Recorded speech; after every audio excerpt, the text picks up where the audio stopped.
예, 증시 전망대 방송 시작하겠습니다.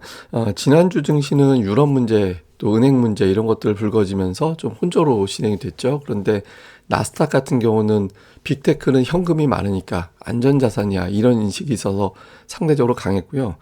국채금리 되게 많이 빠졌고 국제유가도 많이 빠졌습니다. 경기에 대한 걱정이 좀 있죠. 근데 경기에 대한 걱정이 있는데 그러다 보니까 금리 인상을 세게 못하겠구나라고 생각을 해서 금리가 많이 빠졌거든요. 기술주에 좀 유리한 상황이 만들어진 거잖아요. 그래서 근데 기술주들 시가총액이 높다 보니까 미증시 자체를 달고 올라가는 그런 현상이 나타났습니다. 그리고 이제 은행 관련된 뉴스들이 되게 많이 나오고 있는데 미국 당국에서는 SVB 부실 자산을 당국이 보유하고 이제 건전한 것만 추려가지고 이제 매각을 하려고 한다. 근데 이거 원래 이제 매뉴얼이 이렇게 됩니다. 그래서 현실적으로 좀 매각될 가능성이 높지 않나? 그러니까 이런 어떤 분석들이 나오고 있고요. UBS에서 크레딧 스위스 인수하는 협상을 하고 있다라는 게 또 주말에 나와서 화제가 되고 있죠. 그러니까 스위스 당국 입장에서는 같은 나라에서 같은 나라 기업이 인수하는 게 훨씬 더 좋잖아요. 그러니까 거기 자산이라든가 이런 것들이 외부로 빠져나가는 게 아니니까. 그런데 지금 블랙록이 또 인수하려고 한다더라. 일부 사업 부분, 자산 운용 부분에 대해서 이제 선택적으로 인수하려고 한다. 이런 내용들이 보도가 나왔거든요. 블랙록 자체는 부인하고 있다고는 하는데 복수의 소식통에 의하면 일부 사업 부분에 대해서 인수를 추진하는 거는 사실이다. 이런 내용들이 또 보도가 됐습니다.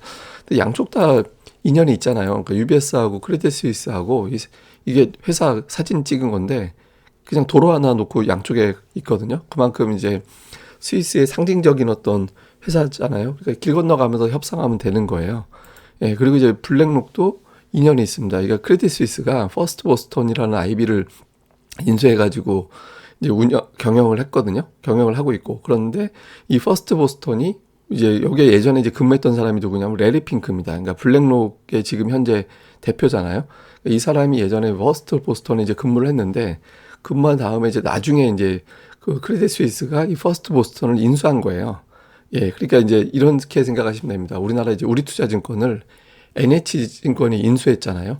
그러니까 레리 핑크가 예전에 우리증권에 근무했던 경험이 있는 거예요. 그래서 자기가 예전에 이제 근무했던 경험이 있는 사업 부분을 인수해가지고 다시 한번 확장하려고 하는 그런 어떤 생각이 있는 거죠. 그래서 양쪽이 다 이제 인수할 동기는 있는데 현실적으로는 UBS 쪽이 조금 더 유리한 것 같다. 뭐 이런 내용들이 나오고 있습니다. 근데 이제 실제로 어떤 내용이 나오는지는 조금 더 봐야 될 것 같고요.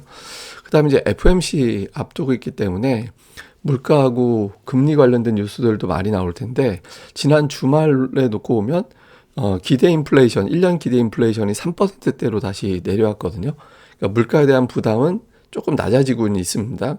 그래서 이번 금리 같은 경우 0.5%는 아예 지워졌고 0.25나 동결이나 6대4 정도 비율로 동결이 4, 0.25가 6 정도 되는데 닉 티미라우스 이 사람 이제 연준의 대변인이라고 별명이 붙여져 있는 사람이잖아요. 그러니까 시장 반응 보면서 0.25 또는 동결을 결정할 거다. 그러니까 동결이란 시나리오가 분명히 있다라는 거예요. 그래서 이제 어느 쪽으로 가게 되는지. 근데 이제 결정도 중요하지만 거기에 발언을 어느 쪽에 포커스를 맞추는지. 은행은 극복할 수 있어. 그런데 이제 물가가 진정될 것 같아. 그러니까 이런 식으로 발언이 나오느냐, 아니면 이제 물가도 어렵고 이제 은행도 어려워 이런 식으로 이제 단어가 나오느냐, 요거 이제 어떻게 선택이 되느냐가 사실은 더 중요한 변수가 될 겁니다. 다음에 이제 주요 종목들 움직임을 보면 생각보다 종목들이 멀쩡하죠. 이제 GM이나 대번에는 유가 빠졌으니까 에너지 많이 빠지고 또 은행 문제니까 금융주 빠지고 은행 대출 받아가지고 이게 자동차 할부 금융 이용해서 자동차 많이 살 텐데 그게 문제가 되니까 GM도 빠지고 그런데 기술주들은 또 올라갔어요. 근데 기술주 중에서 대장주가 있습니다. 예, 이게 이제 엔비디아거든요. 엔비디아가 거의 뭐 52주 신고가 수준으로 올라가고 있잖아요. 그리고 마이크로소프트도 굉장히 강하고 이제 알파벳, 그러니까 구글도 되게 강하고, 그러니까 AI라는 연결고리가 있는 기업들이 미국에서는 최근 들어서 계속 강합니다. 그러니까 지난주 5일 연속해서 올라가는 그런 모습을 보였거든요. 그래서 미증시는 기술주들은 좋고 그 중에서도 챗GPT 관련된 종목군들이 엮여서 지난주까지는 강했다. 이렇게 보시면 되겠고요. 우리 시장에서는 삼성전자가 모처럼 지수를 지탱시켜주는 이제 그런 역할을 했고요. 반면에 해외 수주하는 삼성중공업, GS건설, 그러니까 유가 빠지고 뭐 이렇게 되다 보니까 어렵고 우리도 역시 금융주가 좀 어렵고 그러니까 이런 형태가 됐죠. 자동차주가 실적이 괜찮게 나오다 보니까 그러니까 미국에서는 빠지는데 우리나라에서는 괜찮고 우리나라 은행 문제가 생긴 건 아니니까 할부금융하고 별 상관없다 이렇게 돼서 상대적으로 좀 견조했죠. 근데 이제 코스닥은 에코프로가 표면적으로는 되게 많이 올랐잖아요. 그런데 이게 주중반까지는 더 엄청나게 올라갔다가 이제 상승폭이 꺾인 거거든요. 그 다음에 이제 반도체주가 이제 강했고, 이제 PSK가 지난주에 14%나 올라갔는데, 이제 문제는 에코프로에 문제가 생겼잖아요. 예, 압수수색 받았다 보도가 나왔죠. 미공개 정보를 이용해서 주식 거래를 한 의혹이 있다. 이런 내용들이 이제 보도가 됐잖아요. 근데 이게 처음이 아니에요. 그러니까 작년도에도 내부자 거래 의혹이 불거지면서 실제로 입건까지 되는 이제 그런 모습이 나왔거든요. 그래서 작년에 이제 주가를 보면 그때가 이제 폭락이 나오고 그러고 나서 이제 그 폭락 나왔던 시기가 이제 저점이 된 적은 있습니다. 근데 시기가 달라요. 그때는 주가가 계속 빠져서 내려오다가 그게 저점이 된 거였고 지금은 엄청나게 올라온 상태에서 이게 피크가 될 확률이 높아져 있는 상태잖아요. 그래서 작년도 하고 이게 매수 찬스구나 이렇게 생각했다가는 좀 이제 안 좋은 상황이 생길 수도 있겠죠. 그래서 조금 에코프로 BM, 그러니까 2차 전지에 대한 투자 심리가 상당히 안 좋아지고 그게 이제 다른 쪽으로 이제 분산이 될 가능성이 높아졌다. 이렇게 봐야 되겠습니다. 자, 시장의 수급을 보면 외국인들이 3주 연속 팔았습니다. 3주 연속 팔았는데 작년도 7월 이후에 4주 연속 판 적은 있어요.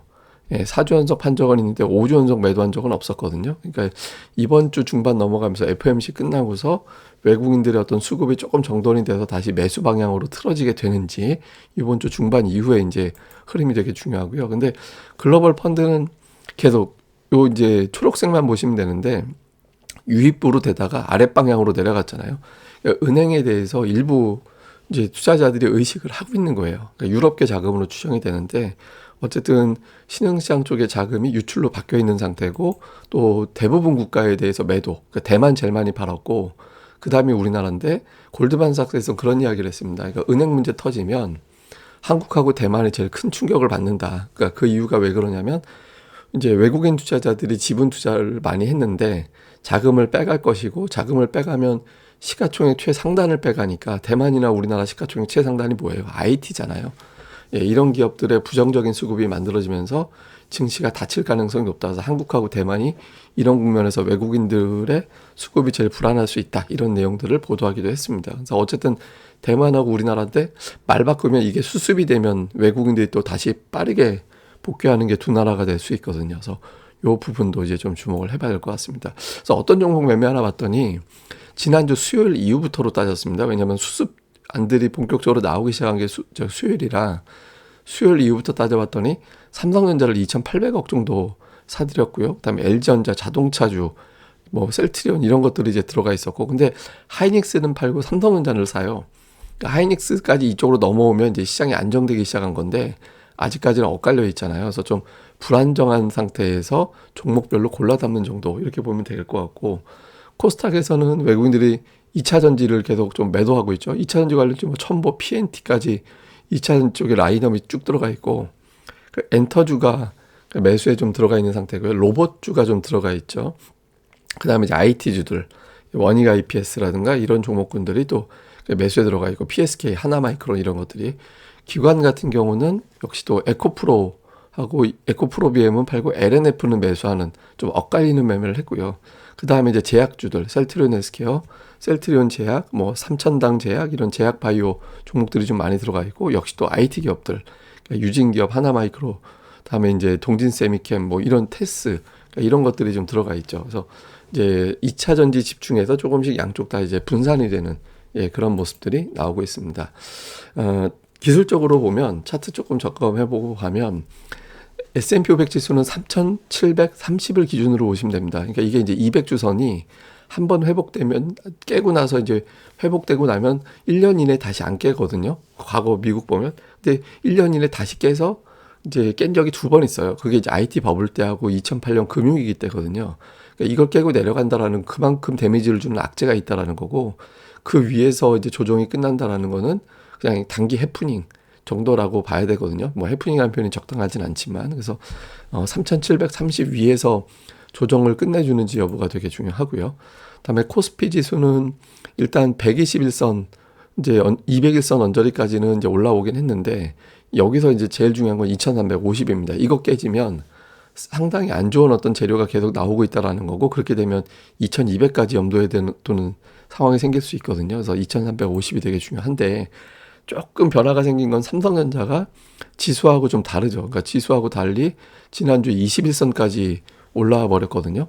그러니까 지금 121선, 그다음에 201선 위치한 게 이제 6만 원 정도인데, 6만 원 근처에서 치고받고 하다가 이제 쭉 하고 밀고 올라오는 그런 형태가 됐잖아요. 그래서 여기서 밀고 올라가는 흐름이 나와줘야 됩니다. 그리고 하이닉스도 제가 지난주에 달러 차트 기준으로 한 3, 4% 정도 여유가 있다. 그러니까 하이닉스는 3% 이상 빠지면 안 되고, 삼성전자는 6만 원 부근에서 지지가 되고 올라가면 이제 이번 조정은 잘 마무리가 된 거다, 이렇게 해석이 되는 거고, 그걸 깨고 내려가면 이제 좀 이상한 그림이 나오게 되는 거죠. 그래서 그 기준점을 한번 잘 보시면 좋을 것 같습니다. 자, 체크 포인트 정리해 보면 FMC가 제일 중요하죠. 이번 주에는 0.25로 유력하다라는 식으로 가고 있는데, 중요한 건 점도표가 어떻게 되느냐라는 겁니다. 그러니까 점도표가 유지가 되거나 내려가는 그림이 나오면 이제 좀 괜찮아지는 그림으로 봐야 되고, 이게 그럼에도 불구하고 한 단계 높여버린다 그러면 은행도 문제 생기는데 긴축도 세게, 뭐 오늘 뭐 파월의 뇌구조 이런 거 이제 그림 나왔잖아요. 머릿속에 오직 인플레이션밖에 없어, 나는 은행 몰라, 그러니까 이런 버전으로 갈 수도 있다라는 거죠. 그거 좀 볼 필요가 있고, 그다음에 이제 크레딧 스위스, SVB, 퍼스트 리퍼블릭 뱅크, 이거 이외에 추가적으로 은행이 나올지도 몰라, 이런 어떤 전망들도 있거든요. 그러니까 실제로 뭐 한 몇 곳이 이제 좀 위태로운 수준이다, 이런 이야기도 있습니다. 그래서 여기 안에서만 뱅뱅뱅 돌리면 투자자들이 적응을 할 텐데, 조금 큰 은행이 또 추가가 되면 좀 골치 아파지겠죠. 그래서 요거 좀 볼 필요가 있고, 그다음에 외국인들의 매도가 지속되면은 될수록 압박은 이전보다 더 커지게 됩니다. 그러니까 7천억 매도에도 불구하고 지난주 시장이 올라간 건 삼성전자가 움직여서 그렇게 된 거였거든요. 근데 외국인들이 매도하는데 삼성전자를 계속 매수한다, 이건 또 안 맞거든요. 그래서 이번 주 중반 넘어가면서 좀 틀어지는지, 특히 이제 코스닥에서는 이제 2차 전지 이후에, 제가 2차 전지를 받을 수 있는 건 3개밖에 없다라고 말씀드립니다. 맨날 제약바이오, 그다음에 반도체, 게임주, 그러니까 여기 한 바퀴씩 다 돌았거든요. 지난주 후반 이후에는 반도체가 강했고, 여기서 어느 게 메인 종목이 될 거냐, 이번 주에 이제 주도주 구도를 좀 주목해 볼 필요가 있습니다. 다음에 제가 이제 하나 이제 보여드릴 거는, 이게 이제 연준을 통해서 돈을 받아간 돈, 급전 땡겨간 거, 이거 얘기하는 거거든요. 근데 이게 보시면 금융위기 때나 코로나 때에 비해서 압도적으로 이번에 돈을 많이 빌려갔잖아요. 그러니까 두 가지가 다 돼요. 그러니까 우선 정말 다급하구나. 실제로 이거 되게 상황이 큰 거예요. 은행들이 지금 자금이 부족해서 인출에 대응을 못하고 있다라는 거는 되게 심각한 문제거든요. 그래서 이게, 근데 이제 또 달리 보면, 돈을 저 정도로 가져갔으니까 이제 어느 정도 급한 불은 꺼져 있겠구나, 그러니까 이런 해석도 가능하거든요. 그래서 이제 어느 쪽이 될 거냐, 워낙 다급한 상황이긴 합니다. 지금 상황 자체가 가져간 게. 그래서 이제 여기서 뭐 좀 숫자들만 관리만 잘 되면 이제 고비를 넘길 수도 있거든요. 그 숫자가 뭐냐면, 이 차트에서 선으로 보는 게 이제 미국의 국채 가격이고요. 이제 그래프로, 막대 그래프로 보는 게 미실현 손실. 그러니까 국채 가격이 떨어지니까 손실이 커지고 있잖아요. 미실현 손실이 커지고 있는 거죠. 보유하고 있는 국채 가격이 계속 가치가 떨어지니까 이제 자산이, 내가 주식이 1억 있다가 지금 9천만 원밖에 안 되는 거네, 이 상황이 된 거예요. 이제 이게 팔면 이게 확정손이 되는 거죠. 근데 이게 요 구간에서 막 이제 10% 이상 국채 가격이 손실이 나 있는 상태에서의 못 견디는 은행들, 그때 이제 뱅크런이 생겼던 은행들이 지금 이제 터지기 시작하는 상태거든요. 근데 그때보다는 지금 상태가 그때보다는 좀 나아졌습니다. 그러니까 지금 위치에서 새로 문제가 될 만한 은행은 없고, 이때 고비를 못 넘겼던 은행들 중에서 최근에 이제 몇몇 개가 터지고 있는 이제 그런 단계라고 봐야 되거든요. 그래서 근데 최근 들어서는 그 저점보다는 이제 국채 가격이 올라왔으니까 지금보다는 이제, 지금은 좀 상황은 좀 나아지지 않았나, 이런 추정도 되는 거고요. 다음에 또 하나는 이거는 뭐냐면, 대형 은행들의 이제 예금 보호 비중, 이게 이제 25만 달러까지는 예금 보호가 되는데 그 이상 되는 건 보호가 안 되잖아요. 그러니까 사람들이 이거 내 돈 보호가 안 되겠는데라고 해서 이제 그게 자꾸 인출을 하는 뱅크런이 이루어지는 거죠. 그건 25만 달러가 아니더라도 마찬가지예요. 내가 며칠이라도 내 돈 묶이면 싫잖아요. 근데 대형 은행들은 이 비중이 계속 낮아지고 있습니다. 이게 왜 낮아지고 있냐면, 이게 사람들이 저금리 시대가 오래되다 보니까 조금이라도 금리를 높이 주는 은행 쪽으로 가고, 그게 중소형 은행 쪽으로 많이 잡히다 보니까 대형사들은 이 비중이 계속 낮아져 버린 거예요.